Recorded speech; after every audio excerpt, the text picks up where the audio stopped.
बोलिए बांके बिहारी लाल की जय हो। वृंदावन में इन दिनों भाई साहब डॉक्टर राजीव सिंह, दर्द रोग विशेषज्ञ, नाम तो सुना होगा। साईं हेल्थ केयर पटना इन दिनों भाई साहब एक बार फिर से चर्चे में। डॉक्टर साहब हमेशा चर्चे में रहते हैं, लेकिन इन दिनों कुछ ज़्यादा हैं, क्योंकि हिंदी के सुपरस्टार हीरो, फिल्म अभिनेता गोविंदा जी के साथ वृंदावन में उन्होंने बांके लाल बिहारी जी का दर्शन किया, पूजा अर्चना किया साथ में, और भाई साहब समाज का कल्याण के लिए कामना किया।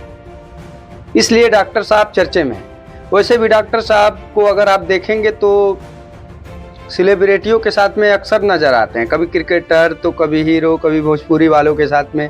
डॉक्टर साहब बहुत अच्छे इंसान हैं और उनका Sai health care centre Patna में चलता है। उनसे आप संपर्क कर सकते हैं। किसी भी प्रकार का दर्द वगैरह हो तो मशीनों द्वारा, भाई साहब विदेश की मशीनों द्वारा, रोबोटिक मशीनों के द्वारा वो इलाज करते हैं और सालों पुराने दर्द का निवारण आप मिनटों में छुटकारा पा सकते हैं। डॉक्टर साहब वैसे भी चर्चे में रहते हैं भाई साहब, क्योंकि डॉक्टर साहब गरीबों के मसीहा भी हैं। बाकी डॉक्टर साहब इन दिनों सोशल मीडिया पे एक बार फिर से चर्चे में हैं। ये तस्वीरें वायरल हुआ तो हमें लगा हम आपको बताएं।